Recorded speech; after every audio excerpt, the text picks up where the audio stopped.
What not to do after completing your high ticket sales training program.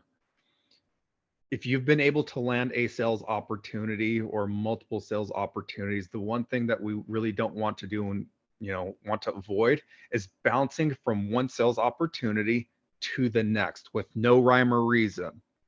So again, do not become the guy or the person that bounces from one opportunity to the next, thinking that the grass is greener on the other side.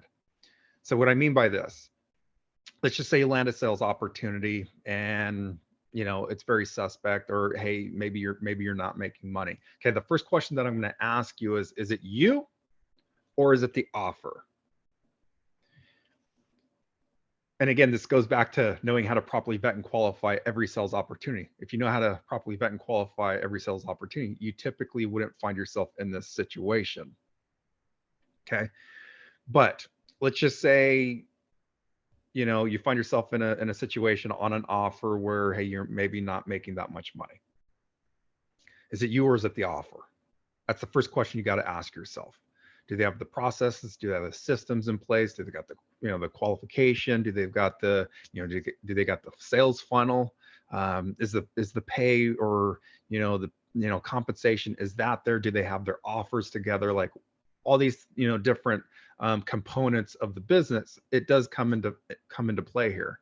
And so before we give up too quickly, we have to self-reflect, and we've got to figure out, is it the offer or is it me?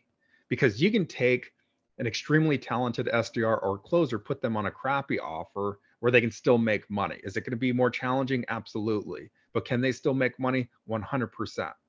So you've got to definitely do some self-reflecting here if you're finding yourself quitting and moving on to the next, thinking that, hey, I need to get paid more money, or hey, I'm looking for the A tier offers, right? So we just got to be very mindful that we don't put ourselves in a position where we're continuously quitting, trying to find that dream client, trying to find that A tier client where everything is set up and you basically, all you got to do is show up to the call and you're closing deals because everything's on point. Like, that's not reality. There are some really good offers that have their shit together, so it is possible. But if you're just getting started, like, you should not be looking for that type of role, and you're definitely more than likely not going to get hired for that type of role. They're going to be looking for A players, not a D player that's just getting started in this space. So just be mindful before you quit, and definitely ask yourself, is it you or is it the offer, and what can I do to continuously improve my skill set? How do I get better? But making sure that we're giving it a fair shot, we're giving it a fair go, we're committed to it, we're committed to ourselves, like improving ourselves to do everything that we can that is in our control to convert at a higher level. And so if you have not committed, and if you haven't reviewed your calls, reviewed your processes, if you haven't put in the work, the time and the effort, and you're basically jumping ship every opportunity you get because something sounds better, you're going to find yourself burning a lot of bridges with people. You're going to find yourself getting blackballed if you're working with a sales recruiter, and it's not something that I suggest or recommend. So leapfrogging, like, this is something that we do teach, the concept of leapfrogging, going from one opportunity. But again, like, we know what the hell we're doing. We know what we're looking for. We know what a good opportunity versus a bad opportunity looks like.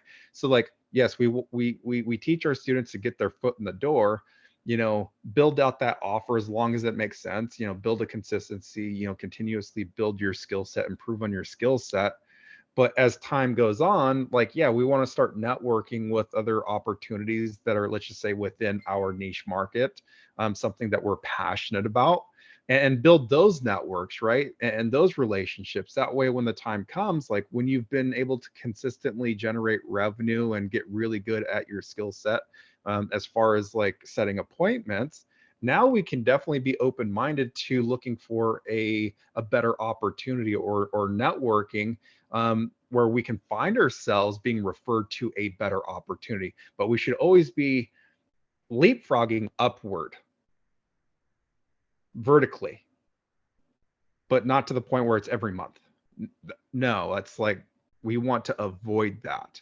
Again, it's shiny objects, but it's self-reflection and awareness at the same time. So um, I hope this makes sense. We just don't want to always, we don't want to establish that habit or that mindset of the grass is greener on the other side and just continuously quitting and burning bridges. And that's ultimately what will happen if you are that person that is always looking for, that dream client, or quitting every 30 days, whatever that looks like. So just be very mindful of this moving forward.